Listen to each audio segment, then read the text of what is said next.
en esta nueva etapa de la política en el diván, los días lunes a las 10 de la noche, con el mayor de los hermanos Chávez Frías, aunque yo le había aumentado la edad, porque yo tenía no sé por qué la idea de que Adán era 4 años mayor que el jefe, que nuestro comandante Chávez, y me aclaró Adán que la diferencia de edad se reduce a 1 año y 8 meses. 3 meses. 1 año y 3 meses.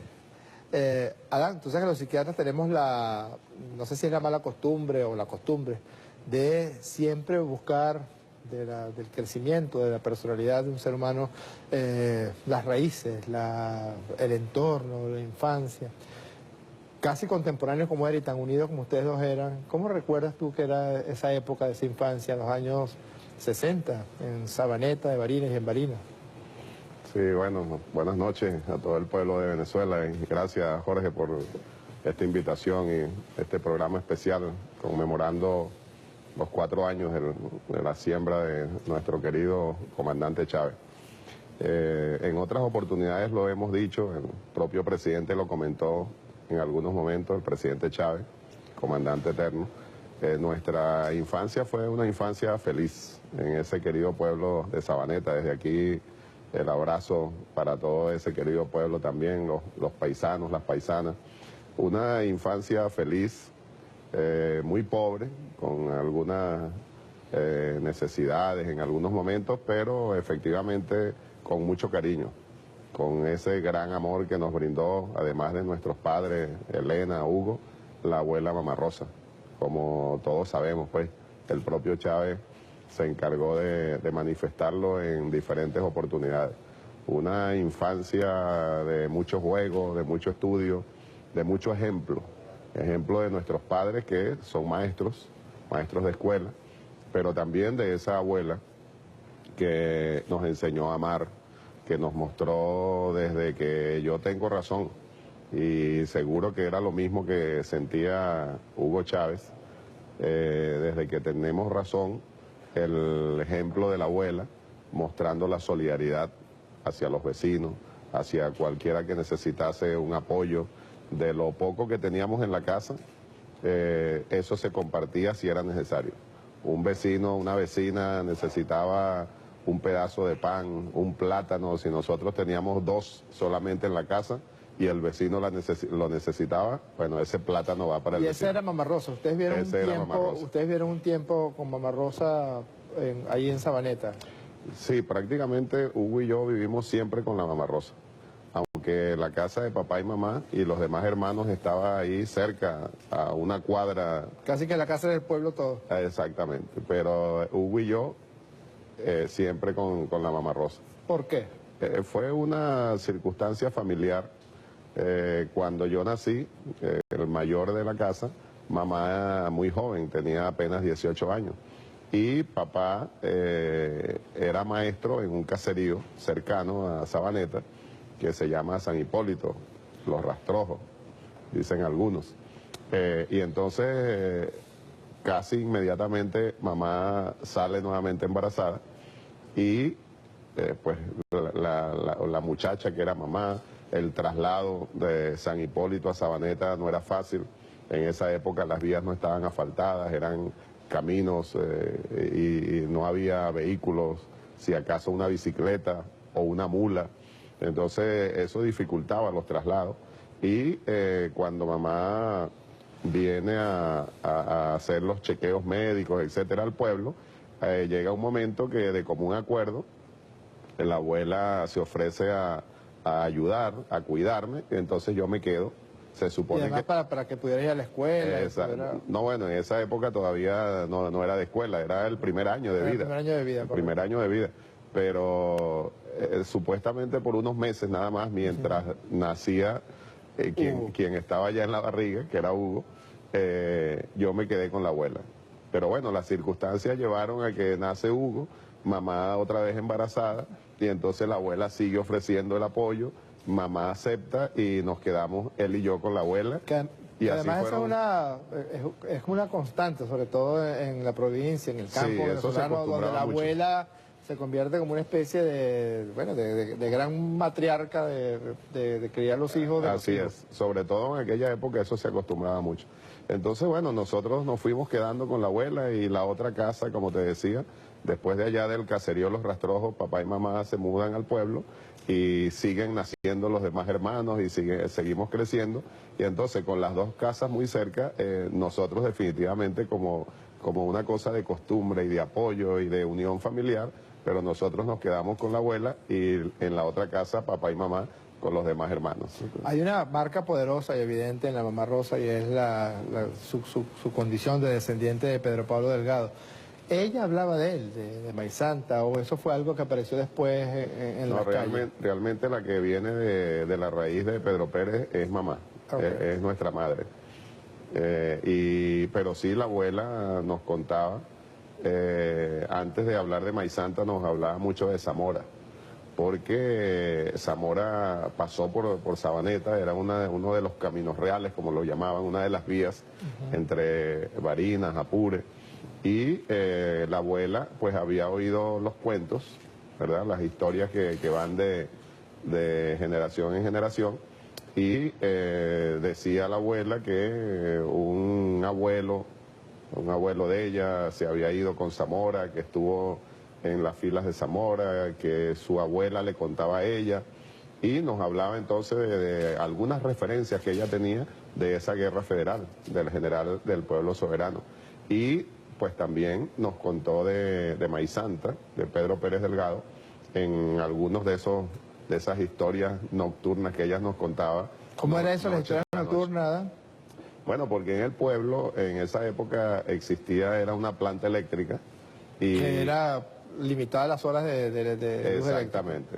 El señor que estaba encargado del mantenimiento y el funcionamiento de esa planta eléctrica, que tenía la capacidad de alumbrar el casco central del pueblo, la encendía a las 6 de la tarde y a las 9 de la noche la apagaban. Y entonces ahí venía el momento de alumbrarse con unas lamparitas de querosén. Después fueron surgiendo las lámparas de gasolina, ¿verdad? Pero en esas noches, después que, sobre todo, no únicamente, pero sobre todo después que apagaban la luz eléctrica, venía el momento de los cuentos de la abuela a la luz de la lámpara de querosén. Y ahí entonces eran esos cuentos de Zamora, de Maizanta, aunque como te decía, la relación familiar con Maizanta viene por la rama de nuestra madre, sí. ¿Y el carácter de Hugo Niño, tú cómo lo recuerdas? Bueno, igual como lo conocimos después del 4 de febrero. ¿Era extrovertido? ¿Era introvertido? Muy extrovertido. El introvertido de la casa soy yo. Sí, tú eres el científico, el que estudió física. Dicen que la gente escoge las profesiones un poco por sus características de personalidad. Sí. Por lo general un físico es una persona que reflexiona mucho, que piensa mucho. Sí. ¿Y Hugo? Era el extrovertido. Y seguramente por eso la abuela, nuestros padres, que siempre están pendientes de los caracteres de los hijos, asignaban las tareas. Entonces, como el comandante lo contó en su momento, él vendía las arañas, por ejemplo, una de las tareas que nos asignaban. Entonces, a él, la de las arañas. Y como a mí no me gustaba, realmente a mí no me gustaba vender las arañas, me asignaban otro tipo de tareas. Pero entonces yo... El jefe te ponía versitos, ¿no? Cuando vendía las arañas. Exacto. Araña caliente para la vieja que no tiene dientes, que lo castigaron alguna vez por eso. Exacto. Pero entonces él siempre era más extrovertido y tenía esa facultad que de alguna manera podríamos decir ahora que es una característica de un líder en nacimiento, la facilidad de comunicarse con la gente, la facilidad de llegar y vender el dulce. En cambio a mí eso me costaba. Y bueno, la abuela inmediatamente se daba cuenta de ese tipo de caracteres y entonces yo estaba más en la casa haciendo otras tareas, recogiendo las frutas con las que se hacía el dulce, echándole el agua a las matas para que no se secaran. Ahora, pero me consta que a pesar de la poca diferencia de edad, en el presidente Chávez se notaba siempre tu condición de hermano mayor. Eso es algo, quizás por eso yo me confundí con el número de años, ¿no? Como algo así como que tú podías, de algún modo, serviste de guía en algunos de esos eventos del crecimiento de Hugo. Sí, es cierto. Fíjate que con ese comentario me hace recordar que una vez él me sorprendió, porque yo no me imaginaba que era así. e incluso ese cuento lo hizo él ya siendo presidente. Y estábamos en un aló presidente y él, no recuerdo exactamente por qué, pero surgió la referencia esa del hermano mayor. Y bueno, como él en varias oportunidades lo dijo también, Adán siempre en mi vanguardia. Y yo siempre le agradeceré a Adán, que siempre ha estado allí junto a mí, apoyándome en mi vanguardia, decía él frecuentemente. Y esa vez que comentó, dijo, por ejemplo, Adán, siempre ha sido para mí un ejemplo. Y contó que cuando él llegó a primer año de bachillerato, allá en Barinas, que tuvieron que viajar a la ciudad de Barinas. que nos tuvimos que mudar a Barinas, primero me fui yo a la capital y llegué a casa del tío Marcos, el único hermano de nuestro padre, y al año siguiente llegó Hugo. Entonces en ese cuento él comenta que cuando llegó el primer día de clases, en una de las materias, pasando la lista, el profesor dijo, bueno, lo nombró Chávez Hugo Rafael, Chávez Frías Hugo Rafael, presente. Entonces el profesor que le dijo, ah, Chávez Frías, usted es hermano de Chávez Frías Adán. Sí, le dijo, sí, ese es mi hermano mayor. Ah, bueno, tiene que ser tan buen estudiante como él. Entonces él dijo que eso, bueno, lo impactó primero y bueno, y se fajó a estudiar para demostrar que... Y era buen estudiante. Muy buen estudiante. Era muy buen Incluso hay que reconocer que siempre fue mejor estudiante que yo. Aunque él digamos, me sorprendió un poco con esa referencia que hizo en ese momento y tiene que ver con lo que tú dices, porque efectivamente, con toda humildad yo lo digo, después lo estuve sintiendo con más fuerza, sobre todo después de ese cuento, de esa referencia que él hizo, que efectivamente pues él me guardaba ese reconocimiento, como un cierto respeto, aunque siempre también con mucha camaradería y mucha unión entre nosotros, ¿no? Y efectivamente, él siempre fue mejor estudiante. Yo, debo decir, fui buen estudiante.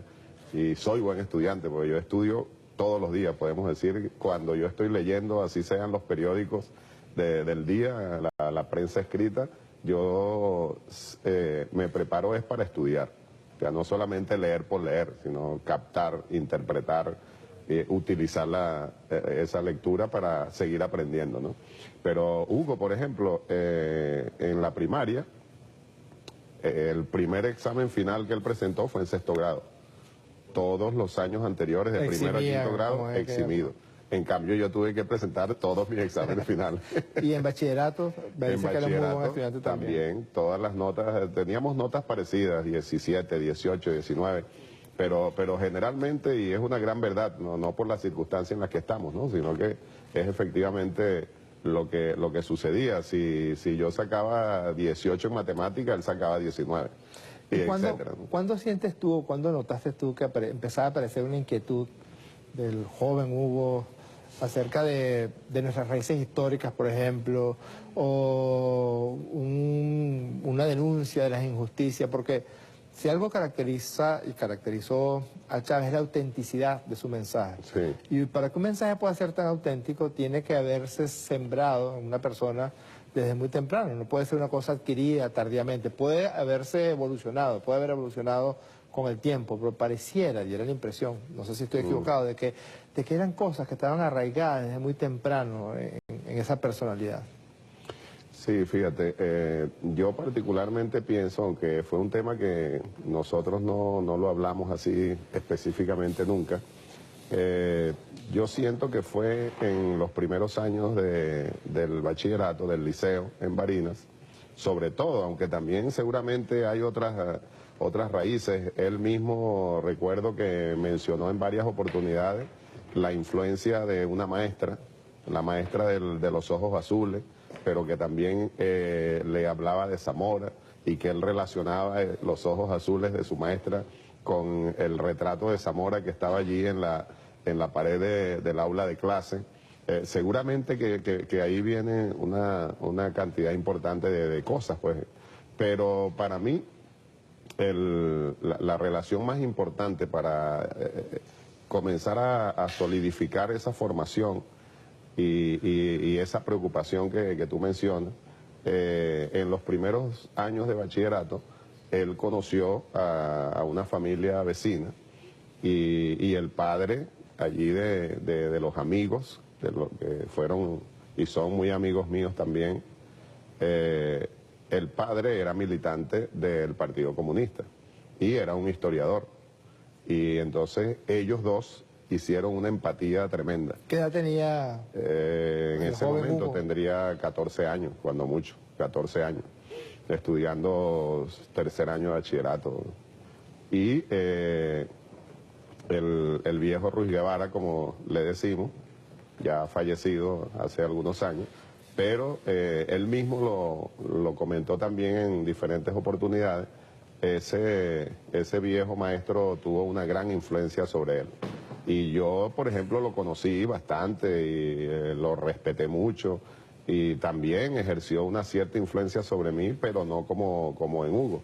Porque yo, pues también por esas circunstancias de la vida, tenía como una relación más cercana con otra familia vecina, donde estaban unos muchachos mayores que yo, pero de los que me hice muy amigo y por donde yo sentí que había como una tendencia política que me llamaba mucho la atención.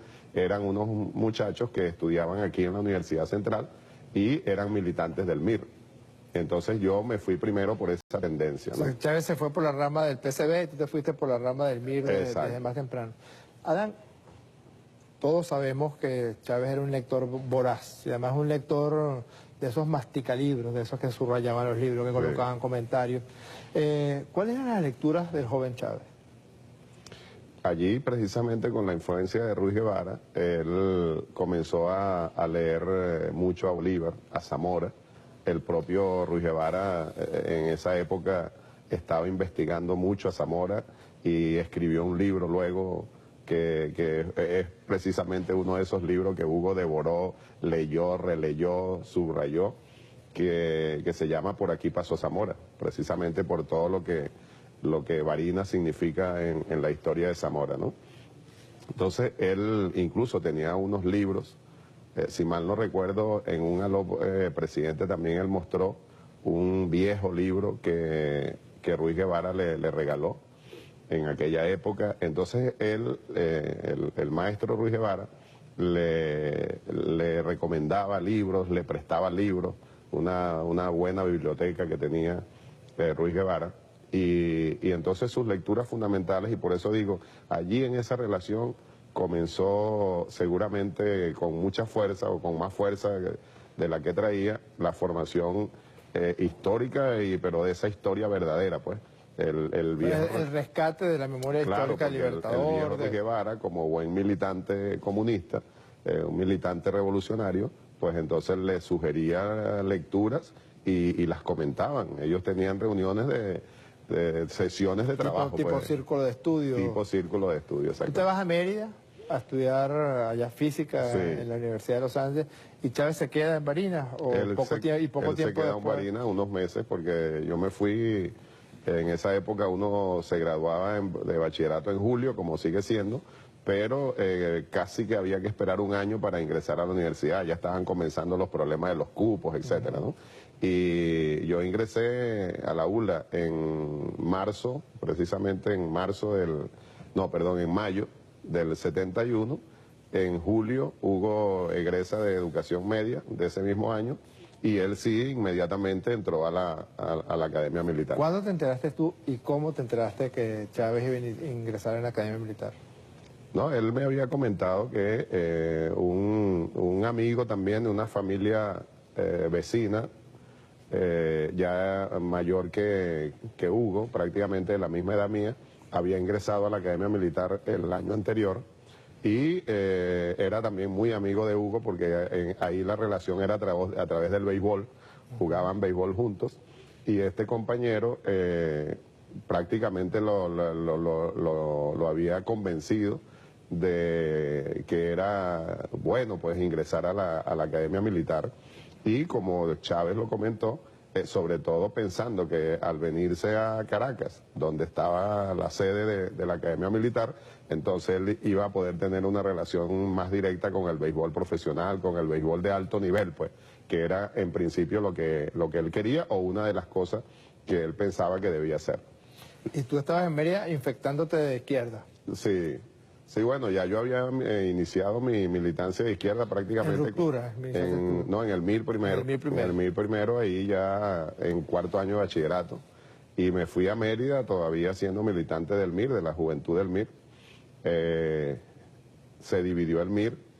Y Fue aquella división de Molero por un lado, Américo Martín por el otro, y Julio Escalona, y Sotorroja, correcto. Y pues nosotros, un grupo de muchachos, veníamos percibiendo ya desde hacía un tiempo que ese problema interno realmente no tenía solución y que ninguno de los dos grupos iba por el camino que nosotros en ese momento, siendo todavía unos novatos, sentíamos que debía ser. O sea, sentimos en resumen que era un reformismo de parte y parte, que ese no era el camino, ¿no? Entonces un grupo de muchachos importantes, que el MIR era una fuerza en Mérida y prácticamente a nivel nacional. Sí, aquí una fuerza estudiantil muy poderosa. Fuerte, sobre todo. Llegó a tener las federaciones de centro de la Universidad Autónoma. Varias veces vine yo aquí a la Universidad Central como líder estudiantil de la ULA a reuniones de la juventud del MIR. Y entonces éramos una fuerza importante y también muy estudiosa y ya con cierta experiencia, ¿no? Y con cierto nivel político para darnos cuenta de que efectivamente ahí no estaba el camino. Entonces un grupo importante de muchachos, cuando se produjo la división, nos quedamos sin militancia. Por eso que pensamos que nos dimos cuenta que por ahí no era, ¿no? Como se dice en criollo. Y más adelante fue cuando me captó Ruptura e iniciamos esa nueva etapa, ¿no? Y tú, tengo que preguntarte esto, ¿tú te diste cuenta en algún momento que Chávez andaba en una cosa rara? Bueno, no fue que me di cuenta, sino que nosotros todos nos lo comentábamos. Él sabía en qué andaba yo y yo sabía en qué andaba él, en el sentido que él, con esa influencia de Ruy Guevara, de los hijos de Ruy Guevara, que eran militantes de la causa R cuando surgió la causa R en esos años. Y bueno, y pues por supuesto la influencia mía, porque yo le comentaba lo que hacíamos, le prestaba documentos, él los devoraba. Entonces él se fue formando su propia idea de la situación y ya como estudiante en la Academia Militar, pues entonces él comenzó también a darse cuenta de lo que allí dentro se vivía, de los muchachos que estaban llegando a la academia, que pensaban, conversaban entre ellos y se fue formando pues ese primer grupo, ese grupo inicial que él comentó también en diferentes oportunidades y que cuando nos veíamos él me comentaba, pues. Él me decía, mira, hay preocupación, hay muchachos que vienen, casi todos son de las clases humildes, de familias pobres, tienen problemas todos, por esto y por lo otro. Hemos conversado y de repente llega un momento ya, digamos, tercer año de la Academia Militar, cuando él dice, nosotros pensamos que aquí hay que hacer algo. Y ese algo o sea, desde muy temprano. Sí, desde muy temprano. El tiempo de cadete ya. Así es. Ya Chávez, bueno, vamos a ir a una pausa y luego veremos todo lo que significó ya la insurrección y ese aluvión de pueblo en lo que después se convirtió el comandante eterno de la Revolución Venezolana, Hugo Chávez. Ya regresamos a la política en Altivá.